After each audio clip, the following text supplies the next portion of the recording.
Welcome बेटा। अपने second part perception में आपको खुशामदीद कहते हैं और उसके बाद अब हम अपना लेक्चर स्टार्ट करते हैं।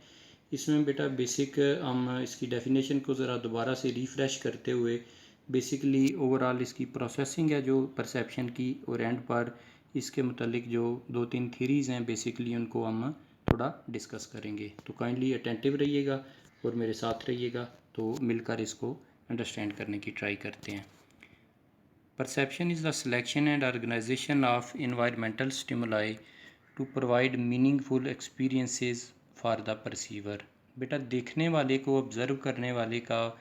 किसी भी बैरूनी महरक को सिलेक्ट करना एक ख़ास तरतीब के साथ, एक ख़ास नज़म के साथ, फिर उसको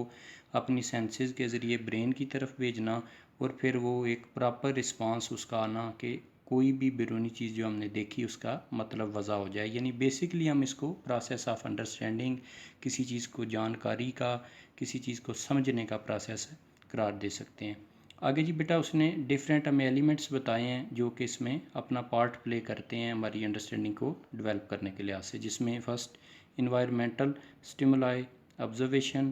perceptual selection, perceptual organization, interpretation and response. One by one बेटा अब इन्हें हम देखते हैं जी। So simple. environmental stimuli, people receive stimuli from the environment through their senses when they observe their environment। तो बेटा इसमें आप अगर देखें तो ये हमारे पास जो स्मॉल दो पिक्स हैं इनमें एक तरफ तो हमें वो 5 सेंसेस का बताया गया है कि इनकी मदद से हम किसी भी सीन को, किसी भी बैरूनी मुहर्रक को, किसी भी बैरूनी स्टिमुलाई को देखते हैं और उससे इंफॉर्मेशन गैदर कर पाते हैं। सेकंड बेटा perceptual selection, when the stimuli are received a person might pay attention to some of the aspects in the environment and ignore others। यानी बैरूनी तौर पर होने वाला कोई वाक़या, कोई इंसिडेंट है जो बेटा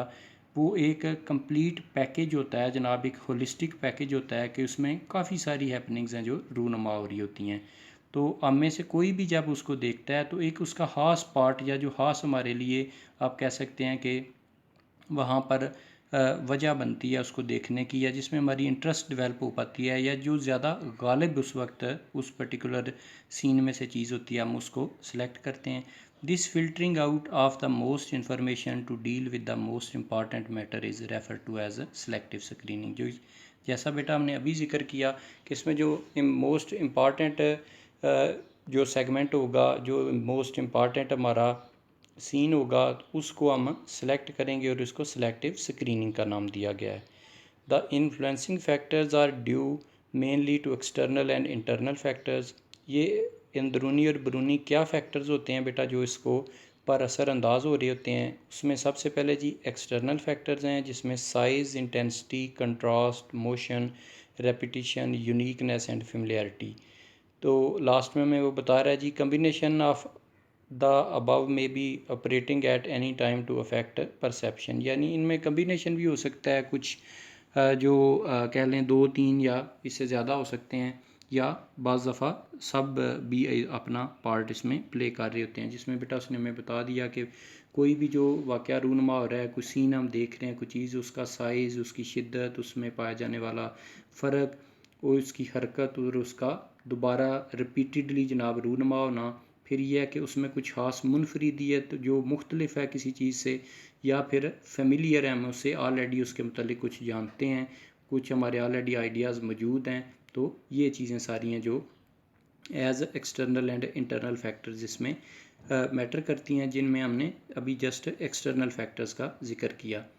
नेक्स्ट बेटा इंटरनल फैक्टर्स हैं। इसमें सबसे पहले शख्सियत जी। Personality is a strong influencing factor in determining how an individual perceive other people. इसमें बेटा हमारी ज़ाती शख्सियत जिस तरह की डेवलप होती है थ्रू प्रोसेस ऑफ सोशलाइजेशन, हमारे इर्द गिर्द के लोग जो हमारी तरबियत में, हमारी फैमिली, पीयर ग्रुप, ये सारे अपना का अमल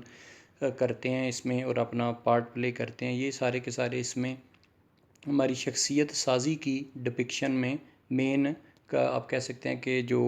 पीछे एजेंट्स या इंस्टीट्यूशंस हैं वो ये सारे लोग होते हैं। तो जिस तरह की हमारी शख्सियत डेवलप हो जाती है ना, उसी तरह बेटा ज़्यादातर हम बैरूनी वर्ल्ड को देखते हैं। तो it depends upon our training जनाब। सेकंड बेटा learning affects perception by the development of perceptual sets. A perceptual set is an expectation of a particular interpretation based on past experience with the same or similar object। अब ये learning में बेटा जो perceptual set का उसने नाम दिया है कि ये हमारे पास्ट एक्सपीरियंसेस जो उस तरह के वाक़या, उस तरह के माहौल, उस तरह के शख्स या जो भी रेलिवेंट सिचुएशन है उसके साथ जो हो चुके हैं, ये उनकी का इन्फ्लुएंस है एज आ इंटरनल फैक्टर्स कि जो हमारा प्रीवियस रिकॉर्ड उस चीज़ के मुतल्लिक है या इंफॉर्मेशन है या जो हमारी एक राय उसके मुतल्लिक ओपिनियन सेट हो चुकी है। इसमें थर्ड वन बेटा motivation, the urgent needs and desires at any particular time can influence perception. जो उस सिचुएशनली जनाब पर्टिकुलर जगह पर जो जनाब जो चीज़ें हमें जो एनालिसिस के लिए ओवरऑल हमारी स्किल्स वो चाहिए होती हैं, और जो ओवरऑल एक मोटिवेशनल लेवल जो कि हमें आप कह सकते हैं कि एक बेदार रखने में, एक्टिव रखने में और किसी मोटिव को अचीव करने में बहुत ज़्यादा एक्टिव और मुस्तैद रखता है, ये भी इसमें मैटर करता है। आगे बेटा थर्ड है जी परसेप्चुअल ऑर्गेनाइजेशन। तो the process by which people group environmental stimuli into recognizable patterns. Perceptual grouping is the tendency to form perceive objects as a continuous pattern. ये बेटा लॉ ऑफ कंटिन्यूटी ने right side पे अगर आप देखेंगे तो वाज़े तौर पर आपको एक डायग्राम नज़र आ रही है जिसमें हमें वो बता रहा है कि इस लाइन की जो कंटिन्यूटी है ना, जो खासकर हमारे पास ये आलमोस्ट जो लाइट ब्लू फॉर्म में है और ये एक कर्व बनाते हुए ऊपर की तरफ जा रही है, क्योंकि इसकी एक कंटिन्यूटी ऊपर की तरफ एक सीक्वेंस तरतीब के साथ जा रही है, तो लिहाजा हम में से ज़्यादातर अगर इसको देखेंगे तो इसी पर्टिकुलर अंदाज से देखेंगे कि इसकी, क्योंकि इसका रबत, इसकी जो शुरुआत और इसका एक डेकोरम बना हुआ है वो ऊपर की तरफ जा रहा है, और जो नीचे की तरफ उसने हमें बताया गया है तो वो हमारी उम्मीद के और हमारी वो जो एक एबिचुअल एडजस्टमेंट बन चुकी हुई है उसके एंटी है, तो हमें से ज़्यादातर इसको ऊपर की तरफ जाते हुए ही देखेंगे क्योंकि इसकी तरतीब ये बन रही है। आगे बेटा हमारे पास परसेप्शन का नेक्स्ट जनाब closure is the tendency to complete an object and perceive it as a constant. अब ये लॉ ऑफ क्लोजर में बेटा अगर राइट साइड पे आप देखें ना तो एक हमारे पास इमेज ऐसी है कि जिसमें हमें बताया गया कि होलिस्टिकली अगर इसको हम देखें ना तो ये हमें डिफरेंट रेक्टेंगल्स की फॉर्म में नज़र आ रही है। हालांकि देखा जाए तो दरमियान में इसको एक रेक्टेंगल जो कट भी कर रही है, तो इवन देन हम इसके फिर भी कंटिन्यूटी और इसकी जो एक आप कह सकते हैं कि वो कटिंग लाइंस हैं ना, उनकी हम एक कंटिन्यूटी के साथ उनको एज आ होल इसी तरह एक अपने माइंड में जिस तरह वो रेक्टेंगल की एक इमेज सेट है ना, तो हम उसी फॉर्म में इसको अज्यूम कर रहे हैं कि बेशक हमें वो नज़र भी आ रहा है कि राइट लेफ़्ट ये इसका जो तीनों अतराफ से है जो इसको कट किया जा रहा है एक इमेज के साथ, लेकिन इवन देन हम इसको एक रेक्टेंगल अज्यूम कर रहे हैं। नेक्स्ट जी बेटा पर्सनल परसेप्शन देखते हैं जी। Personal perception is the process by which individual attribute characteristic or traits to the other people. ये ऐसी चीज़ है जो ज़ाती तौर पर हम बेटा दूसरे इंडिविजुअल्स को, दूसरे अफराद को कुछ ख़ास किस्म की खसूसियात हैं जो वो अटैच करते हैं और उनके मुतल्लिक एक राय कायम करते हैं। One imagines that in work place personal perception plays an important role in shaping our behaviour in context of our work relationships with our colleagues. कौन कौन से बेटा वो फैक्टर हैं जो किसी वर्क प्लेस की एग्जांपल उसने दी है हमारे कोलीग्स के साथ जो वाबस्ता हमारी उम्मीदें या एक उनके मुतल्लिक हमारा इमेज और उनके मुतल्लिक एक इम्प्रेशन हम सेट कर पाते हैं। तो उसमें एक करैक्टरिस्टिक तो उसने बताया गया है कि जो उस बंदे के मुतल्लिक, उस ऑब्जेक्ट के, उस फोकस के मुतल्लिक है, जो उसकी खसूसियात, अपनी ज़ाती ऑब्ज़र्वर की खसूसियात और दैन बेटा सिचुएशन है, जो ये तीनों चीज़ें हैं जो ये आपस में मिलकर हमारी ये पर्सनल परसेप्शन सेट करती हैं। फॉर एग्ज़ाम्पल हमारा एक ऐसा कोलीग जो हमारे साथ लविंग है, हेल्पफुल है, कोऑपरेटिव है जनाब, उसकी ये अपनी ज़ाती बेटा खूबियाँ होगी, उसके करैक्टरिस्टिक, और हमारे अपने जो करैक्टरिस्टिक हैं यानी उसकी ऑब्ज़र्वेशन, उसके मुतालिक राय, उसको समझना, उसकी अंडरस्टैंडिंग वो सारी। और आगे नीचे जो तीसरा हमारा वो कंटेक्स्ट था वो ऐसा था कि फ़ॉर एग्ज़ाम्पल मुख्तलिफ़ मौक़ों पर मुख्तलिफ़ जनाब जब टेस्टिंग सिचुएशंस थी तो उस बंदे ने हमें हेल्पफुल हमारे लिए रहा, हमारे लिए वो बड़ा कोऑपरेटिव रहा, तो इसके लिहाज से हमने उसके मतलब अपनी परसेप्शन या एक अपनी राय है जो बड़ी पॉजिटिव बना ली हुई है। नेक्स्ट जी बेटा देखते हैं हम इसको वन बाय वन। अब जो परसीव्ड है, जो बंदा जिसको फोकस किया जा रहा है उसके साथ क्या क्या चीज़ें हैं जो वो मैटर करती हैं जी। The person being perceived gives us information relative to facial expression, general appearance, skin colour, posture, age, gender, voice quality, personality traits, behaviours. ये बेटा तमाम चीज़ें, तमाम फैक्टर्स हमें बताया जा रहा है कि उसके किस तरह के चेहरे के तासरात किस तरह रहते हैं, किस तरह का दिखता है, स्किन कलर क्या है, वो किस तरह उठता बैठता, उसके पॉस्चर्स, उसका फ़िज़िकल स्ट्रक्चर, उसकी उम्र, जेंडर भी इसमें, आवाज़ का ज़ाहिर है वो उसका जिस तरह की साउंड, उसकी आवाज़ किसी आप कह सकते हैं कि वो सुनने में जो फ्रेंडली होना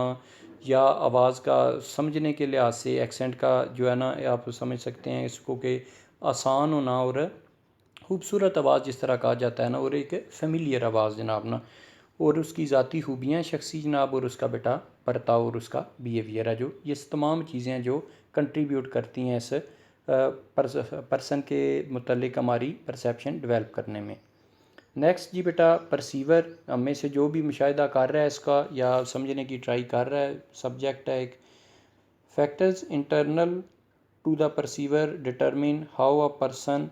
perceive someone, these factors are listed as personality, learning, motivation. ये बेटा 3 उसमें परसीवर के उसने बताए हैं जी फैक्टर्स जो इसमें मैटर करते हैं। एक तो शख्सियत है,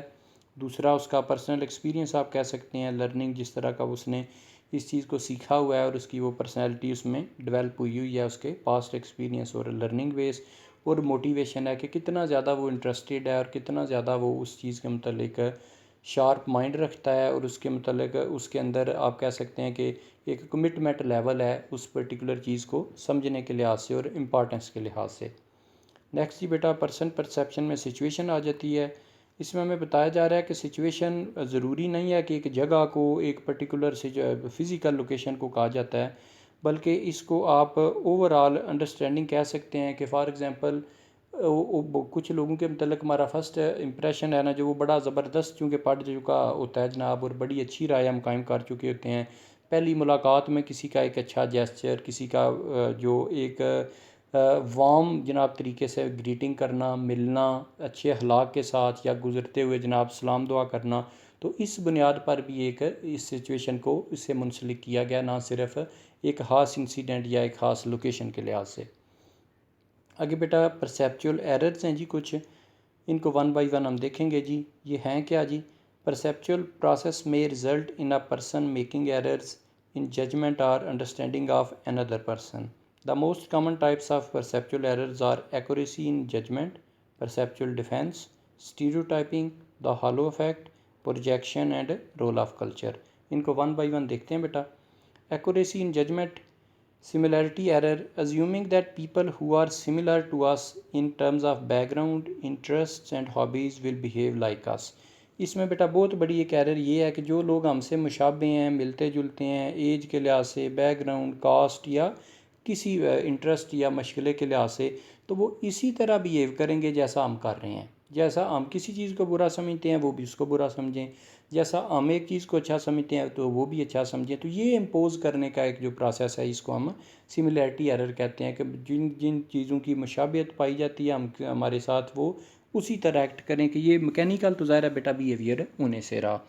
सेकंड जी contrast error, comparing people to others rather than to some absolute standard, यानी एक ख़ास क़ायदो ज़वाबत के तहत ख़ास एक नॉर्मेटिव स्ट्रक्चर के अलावा ओवरऑल लोगों को कंपेयर करते रहना एक दूसरे से। बेशक बेटा उनमें हम सब जानते हैं कि इंसानों में या मुख्तलिफ इवन ऑब्जेक्ट्स में भी हेट्रोजेनिटी पाई जाती है, उनकी कदरें, उनकी जो मुख्तलिफ करैक्टरिस्टिक खसूसियात हैं वो अलग होती हैं, तो उनकी बुनियाद पर उन्हें कंपेयर करना ओवरऑल ही उनके साथ एक ज़्यादती का सिलसिला है। थर्ड वन बेटा overweighting of negative information, a tendency to overreact to something negative, यानी कोई चीज़ अगर गलत हो रही है ना तो वो जितना उसको कंडेम करना चाहिए या उसको अपोज करना चाहिए उससे बहुत ज़्यादा जब हम ओवर रिएक्ट करके उसको ज़्यादा ही मुर्दे इल्ज़ाम ठहराना, ज़्यादा डेंट करना और ज़्यादा उसको बुरा भला कहना स्टार्ट कर देते हैं। आगे जी हमारे पास fourth one race, age and gender bias है, tendency to be more or less positive based on one's race, age of sex. अच्छा इसमें बेटा हमें बताया जा रहा है कि हमारा कम पॉजिटिव या ज़्यादा पॉजिटिव या इवन कम नेगेटिव ज़्यादा नेगेटिव किसी की नस्ल की बुनियाद पर, उसकी एज की बुनियाद पर या उसके जेंडर की बुनियाद पर। फॉर एग्ज़ाम्पल अक्सर हम मिसाल लेते हैं कि अपोजिट जेंडर है जो वो उसमें अट्रैक्शन की बुनियाद पर रिज़ल्ट्स में, डिफरेंट स्क्रूटनीज़ में, डिफरेंट इंटरव्यूज़ में एज है जो एक, या उन लोगों को एक डिस्क्रिमिनेशन की वजह से या अट्रैक्शन की वजह से आप कह सकते हैं कि उनको ज़्यादा मार्क्स या उनको ज़्यादा वेटेज दी जाती है। किसी की अपनी रेस की बुनियाद पर उसको प्रेफरेंस देना और अपोजिट रेस की बुनियाद पर है उसके साथ एटेड के, या कुछ इंसिडेंट आप की ज़िंदगी में इस तरह का हुआ हो आपकी फैमिली के साथ, एक ख़ास किसी रेस ने, किसी ख़ास कास्ट ने या किसी ख़ास एज के बंदे ने, तो हम वो एक अपनी परसेप्शन इस तरह की डेवलप कर लेते हैं उसके मतलब। हालांकि ज़ाहिर है उसी एज उसी रेस के तमाम लोग हम जानते भी हैं इस रियलिटी को कैसे नहीं होंगे। First impression error, forming first impressions that are resistant to change, यानी ये पहला इंप्रेशन, पहली मुलाकात, जो पहला तासर बेटा किसी की शख्सियत का पड़ गया, इधर पॉजिटिव और नेगेटिव, तो उसको चेंज करना हमारे लिए काफ़ी मुश्किल साबित होता है लेटर ऑन जो अपकमिंग हमारी सिचुएशंस होती हैं। नेक्स्ट जी परसेप्चुअल एरर्स में हम आगे बढ़ते हैं। Perceptual defence, the tendency to people to protect themselves against ideas, objects और सिचुएशन दैट आर थ्रेटनिंग।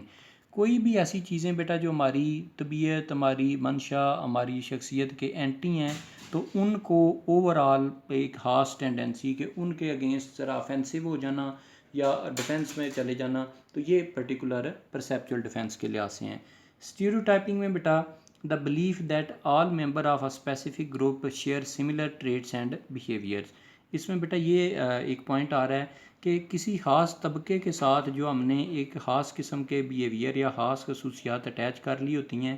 कि ये पर्टिकुलर ट्राइब, ये पर्टिकुलर काज इसी तरह से बिहेव करेगी, कोई एक दो या उसके कुछ चंद अशखास की किसी हरकत की बुनियाद पर। आगे थर्ड वन बेटा हॉलो इफेक्ट आ रहा है, a tendency to colour everything we know about a person because of one recognisable favourable और अनफेवरेबल ट्रीट। अब बेटा एक सिंगल किसी की खसूसियत या वाक़या की बुनियाद पर उसको अच्छा या बुरा गर्दान लेना। अब यह है कि एक बंदा बहुत ओवरऑल उसका इमेज माशरे में आप कह सकते हैं कि गैर मुनासिब है, नेगेटिव है, लेकिन हमारे साथ अगर किसी आप कह सकते हैं कॉन्शियसली अनकॉन्शियसली उसने कुछ अच्छा किया हुआ है, तो हम उस एक पर्टिकुलर वाक़े की बुनियाद पर कहते हैं नहीं यार ये मेरे साथ अच्छा है, तो ओवरऑल इसका जो भी बिहेवियर है मैं इसको नहीं मानता, या वाइस वर्सा हो सकता है कि एक बंदा बड़ा अच्छा है किसी मूड स्विंग की वजह से, बाज़ दफ़ा किसी आप कह सकते हैं बीमारी की वजह से, इन्वायरमेंटल जनाब किसी हैज़र्ड की वजह से वो आपकी हेल्प नहीं कर सका या वो आपसे मिसबिहेव कर गया, तो इस सिंगल बेस पे हम उसको ओवरऑल बुरा गर्दानी। Projection, tendency to see one's traits in others, ये बहुत बड़ा बेटा प्रॉब्लम है कि जो अपनी जनाब खसूसियात हैं वो दूसरों के अंदर देखना, और ये जो जर्नलाइजेबिलिटी है ये हमें ज़ाहिर है कि जिस तरह अपनी नापसंद नापसंद और अपनी खूबियाँ हमियाँ वो सारे की सारी हैं जो दूसरों के अंदर जो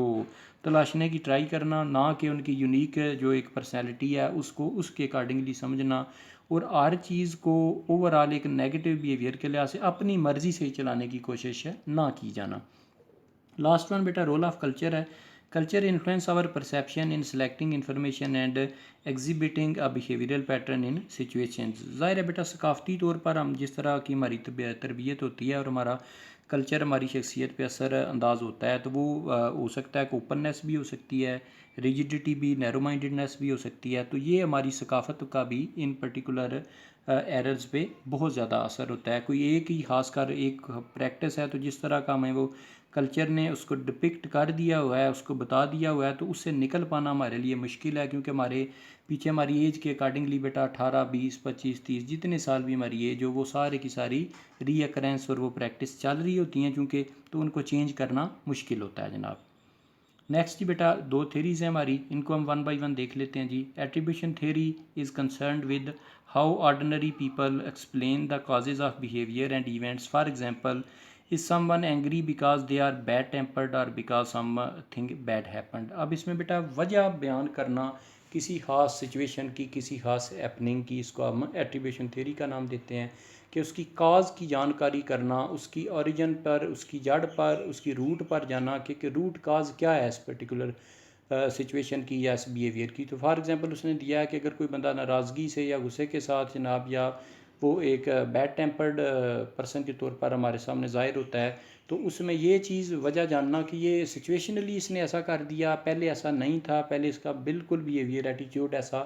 गुस्से वाला अग्रेसिव नहीं था, आज किसी खास वजह से जो इसका मूड प्रॉब्लम हो सकता है, कोई नुकसान इसको हुआ हो, कोई प्रॉब्लम हुआ हो, इससे पहले कहीं तजलील इसकी हुई हो, इस तरह की सिचुएशन है, या फिर वो एबिचुअली ओवरऑल ही मेंटली इस तरह का है। आगे जी इंटरनल वर्सेस एक्सटर्नल, इसकी दो टाइप्स में देखते हैं जी। Attribution theory proposes that the attribution people make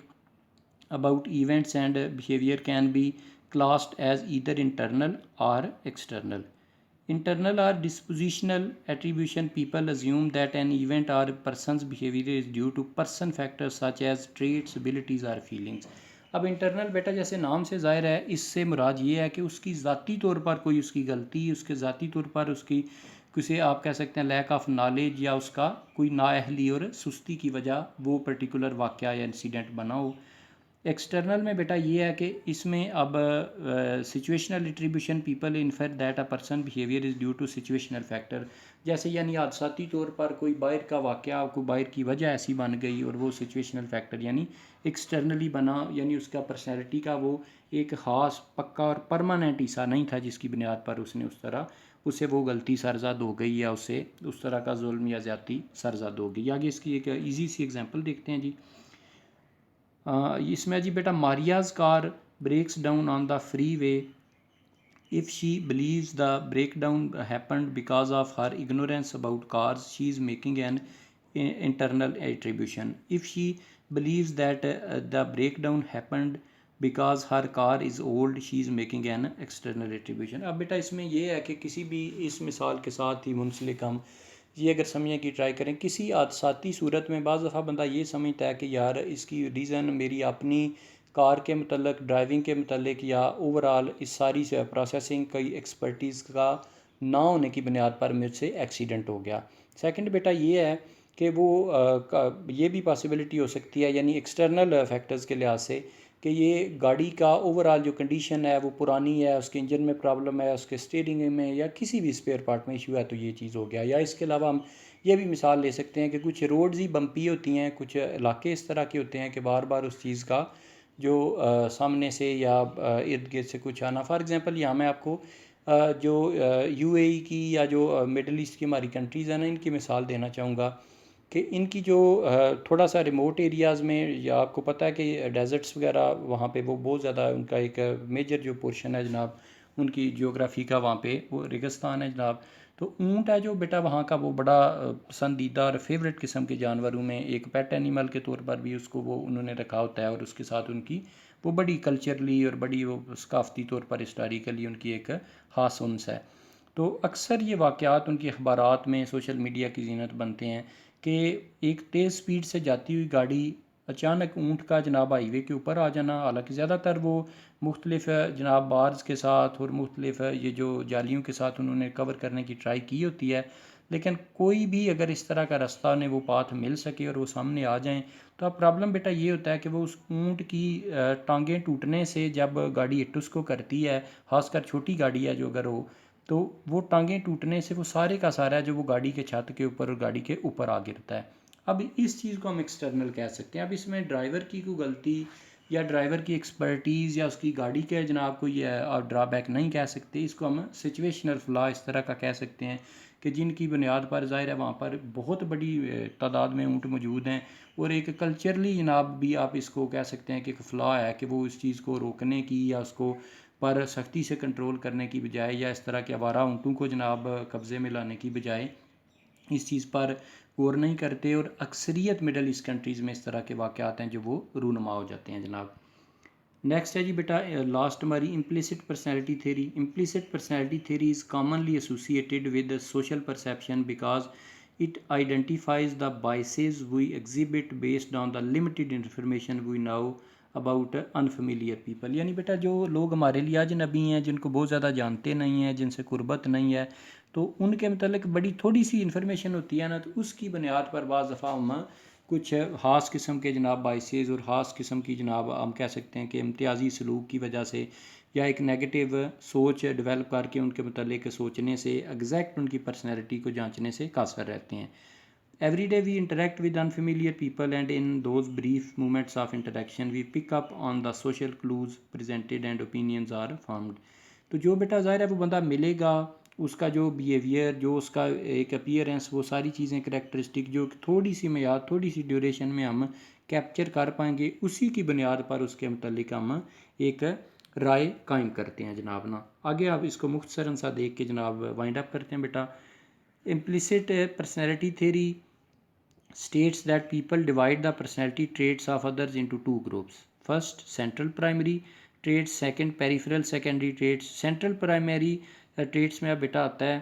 traits are the highly influential traits that have a strong impact on the overall impression of an individual। अब बेटा बुनियादी कुछ ट्रेड्स, मसलन फॉर एग्जांपल उस बंदे का अखलाक, उसके बोलने का तरीका, उसका बर्ताव, उसकी बॉडी लैंग्वेज, ये सारी चीज़ें हैं कि जो ओवरऑल हम, या जो हमारे साथ वो कमिटमेंट कर रहा है, जो वादा कर रहा है, उसकी प्रोफेशनली जो भी कंपिटेंसी हमें नज़र आ रही है। सेकंड बेटा पेरिफेरल या सेकेंडरी में है जी। Peripheral traits are those produced and have smaller impact on the overall impression. अब इसमें बेटा ये है कि अगर किसी ने पुराने जूते पहने हुए हैं या परफ्यूम अपनी मर्ज़ी की अलग से लगाई हुई है, तो वो